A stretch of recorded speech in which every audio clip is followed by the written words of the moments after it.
মাকাল ফল দেখতে অতি চমৎকার, কখনো কি ভাবা যায় এর অন্তরটা এত কালো? ঠিক তেমনি বিপদে না পড়লে আসল বন্ধুকেও চেনা যায় না। আর স্বার্থপর মানুষকে তখনই বোঝা যায়, চেনা যায় যখন স্বার্থটা শেষ হয়ে যায়। জুম্মা মুবারাক, আসসালামু আলাইকুম। হ্যালো ভিউয়ার্স, কেমন আছেন আপনারা? আশা করি আল্লাহ তাআলার অশেষ রহমতে ভালোই আছেন। আলহামদুলিল্লাহ, আমিও ভালো আছি। বরাবরের মতো চলে আসলাম আজও আপনাদের মাঝে নতুন দিনে নতুন আরেকটি ভিডিও নিয়ে। আমার ইউটিউব চ্যানেলের পক্ষ থেকে সকলকে জানাই আন্তরিক অভিনন্দন এবং মুবারকবাদ। চলুন তাহলে আজকে নতুন দিনে নতুন ভিডিওটি শুরু করা যাক। আজ যেহেতু জুম্মার দিন, সকলকে জুম্মা মুবারক জানালাম। তাহলে একটু পায়েস তো হলেই ভালোই হয়, যেহেতু জুম্মার দিনে পায়েসের প্রয়োজন আছে, তাই রান্না করছি আজকে খেজুর রসের পায়েস। এটা হচ্ছে অরিজিনাল খেজুর রসের পায়েস। রস আর যে ভাতের যে চাউল আছে সেই চাউল দিয়ে এখন আমি পায়েসটা চাপিয়ে দিয়েছি। এখন পায়েসটা হতে থাক, তারপর দেখা যাক আর কী কী দেয়। এই দেখেন, যেটা দিয়েছিলাম প্রথমে, এটা কিন্তু চাউলটা ধুয়ে তারপরে রস আর এই যে চাউল একসঙ্গে দিয়ে সিদ্ধ করেছিলাম। প্রথম থেকে আমার এটা ক্যামেরা করতে মনে ছিল না, তাই এখন আমি দেখিয়ে দিচ্ছি। অনেক দিন ছিল ফ্রিজে এই রসের পায়েসটা, তাই আজকে একটু রান্না করে নিচ্ছি। যেহেতু শুক্রবারের দিন নামাজের আগে সবাই খেয়ে এটা নামাজ পড়তে যাবে, যেহেতু আর শুক্রবার একটু খাওয়ার সুন্নত, তাই আগে থেকে একটু রান্না করে দিচ্ছি সকাল সকাল। আর এখানে নিয়েছি আমি নারকেল কুড়া, একটা নারকেলের অর্ধেকটা কুড়ে নিয়েছি। এখন এই যে সেই পায়েসের ভিতরে দিয়ে দেবো।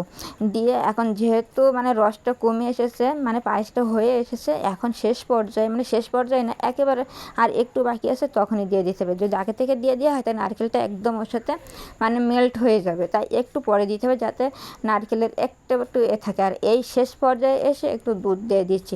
দুধটা আগে দিলে পারতাম, কিন্তু আগে দেওয়ার থেকে আমার কাছে যেন পরে দেওয়াটা বেটার, তাই দুধ সব দিয়ে সুন্দরভাবে একসাথে মিশিয়ে এখন আরেকটু ঢেকে জাল দিয়ে দেবো। তারপরে দেখুন ভিউয়ার্স, ফাইনাল লুক। এই যে আমার সে তৈরি করা হয়ে গেল রসের পায়েস।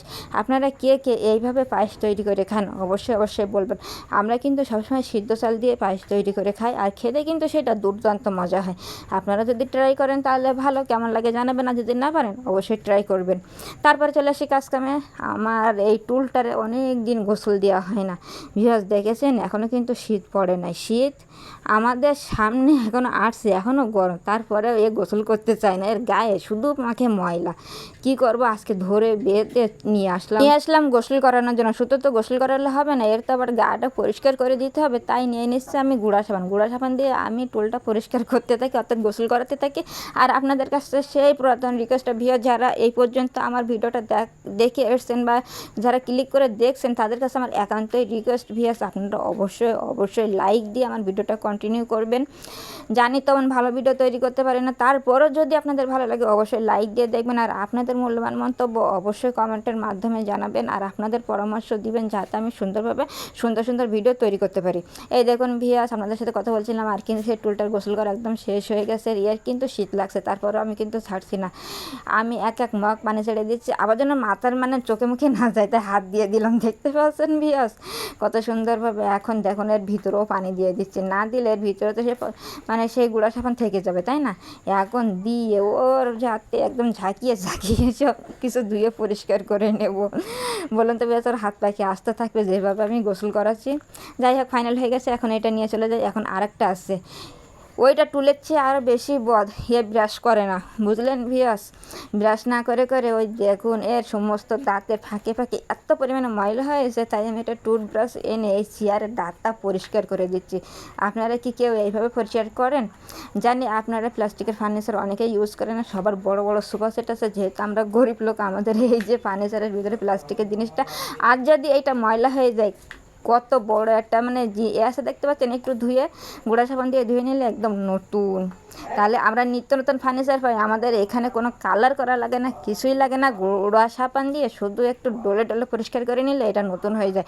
যাই হোক, এর দাঁত ব্রাশ করা হয়ে গেছে। গাটাও কখনো নিজে একটু ধোয় না, ডলে না, পরিষ্কার করে না।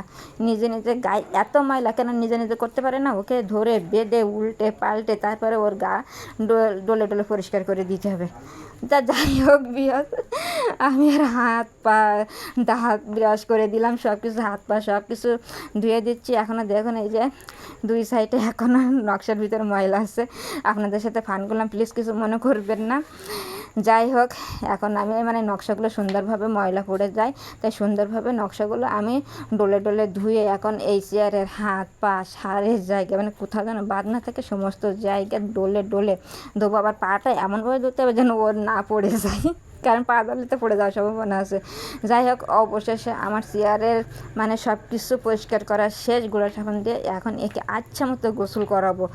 মগে করে এক এক জায়গা দেখেন এক এক মগ পানি ঢেলছি, তাই সুন্দর করে ধুয়ে নিলাম। লাস্ট পর্যায়ে এই দেখুন হয়ে গেছে একদম লাস্ট ফিনিশিং। ধুয়ে নিলাম দুইটা, একটা চেয়ার একটা টুল আমার পরিষ্কার করা হয়ে গেছে। দেখুন ভিউয়ার্স একদম কি সুন্দর চকচক চকচক করছে, তাই না?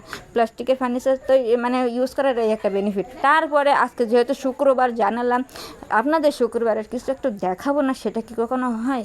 এটা হলো আমাদের এলাকার একটা মসজিদের ছবি। এটা অবশ্যই আমি অ্যাড করেছি যেহেতু শুক্রবার, সেই কারণে। আমার ছোটো ভাই গেছিলো নামাজ পড়তে, ওকে বলছিলাম আমি ভিডিও করে নিয়ে আসতে, তাই নিয়ে আসতে দেখিয়ে দিলাম আমাদের মসজিদের ভিডিওটা কেমন, তা আপনাদের মাঝে একটু শেয়ার করে দিলাম।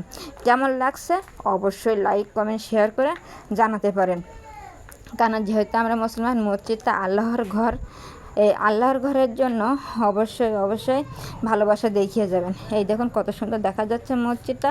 আর এখানে কিন্তু একটু পরেই নামাজ শুরু হয়ে যাবে, এখন হয় না। তারপরে চলে আসলাম এই যে রান্না বান্না করতে। আজকে কী রান্না করা হচ্ছে? আজকের হচ্ছে পালং শাক আলু দিয়ে। কারণ এই গতদিন যে পালং শাক আনছিল তার থেকে কিছুটা বেঁচে গেছে, আজকে সেইটাই ইউজ করা হচ্ছে। যেহেতু শুক্রবারের দিন একটু রান্নাটা স্পেশালি হওয়া উচিত। জানি না কতটা করতে পারি, কারণ গরিব ফ্যামিলিতে রান্না বান্না স্পেশালিটি আর কি আছে, সাধারণ রান্না বান্নাই তো হবে। তা যাই হোক, পালং শাকটা সুন্দরভাবে মশলা পানি দিয়ে সিদ্ধ করে নিয়ে তারপরে এখন তেলের পরে দিয়ে দিচ্ছি। তেলের পরে দিয়ে যতক্ষণ পর্যন্ত এই তেলটা শুষে না নেবে ততক্ষণ পর্যন্ত আমি নাড়াচাড়া করতেই থাকবো। আর আমি সবসময় বলি যে সবুজ শাকে একটু তেল বেশি করে দিতে হয়, কিন্তু আজকে আনফর্চুনেটলি তেলটা মনে হয় একটু কম হয়ে গেছে। তা কী করবো, প্রত্যেক দিন তো মানে একরকম হয় না, কম বেশি হতেই পারে। তা যাই হোক, এখন নাড়াচাড়া করে শেষ পর্যন্ত আমি শাকটা ভাজা শেষ করি। দেখা যাক কেমন হয় ফাইনাল লুকটা। এই যে দেখে নিন ফাইনাল লুকটা কেমন হয়েছে। খেতে কিন্তু দুর্দান্ত হয়েছিল। চেহারাটাও কিন্তু সুন্দর হয়েছে শাকের চেহারা। আপনারা তো অনেকেই মনে হয় পালং শাক লাইক করেন, তাই না? আমি কিন্তু অনেক লাইক করি পালং শাক, আমার অনেক প্রিয়। তারপরে দেখা যাক আর কি, আজকে কিছু টমেটো রান্না করা হবে। এগুলো ফ্রিজে ছিল, গতদিন নিয়ে আসছিল, আপনাদের সাথে শেয়ার করছিলাম হয়তো। টমেটোগুলো সুন্দরভাবে স্লাইস করে কেটে নিয়েছি। আর আলুগুলো দেখেন ভিউয়ার্স কেমন করে কেটে নিয়েছি। আমি আপনাদের দেখাই না, কারণ আপনারা ভালো আরও বেশি ভালো পারেন, তারপরেও দেখিয়ে দিচ্ছি কিভাবে আমি আলুটা কাটছি। দেখেন কী সাইজ করে, এই সাইজ করে আলুটা কাটলে আলুটা তাড়াতাড়ি মানে সিদ্ধ হয়ে যাবে। তাই এখন আলুটা আমি সুন্দরভাবে একটু কষিয়ে নেব। কারণ আপনারা তো সবাই জানেন, যারা আমার ভিডিও দেখেন, আমাদের বাসায় কষানো ছাড়া কোনো তরকারি রান্না করা হয় না। তাই আলুটা আগে দিতে হবে, যেহেতু টমেটো রান্না করতে গেলে আলুটা কষিয়ে নিতে হবে, আর টমেটোটা পরেই দিতে হয়, তাই না? আপনারা তো সবাই সব কিছু জানা, তারপরে আপনাদের আর কি জানাবো। এখন কষানো প্রায় শেষ, মানে শেষ। এখন এই পানিগুলো দিয়ে দিচ্ছি আলুটা সিদ্ধ হওয়ার জন্য। এখন সুন্দরভাবে নাড়িয়ে চাড়িয়ে মশলাটা মিশিয়ে এখন এটা ঢেকে দেবো। ঢেকে না দিলে তো আলুটা সিদ্ধ হবে না, তাই না? মশলা সুন্দরভাবে এই যে মেশানো শেষ পর্যায়ে আমার একদম মেশানো হয়ে গেছে।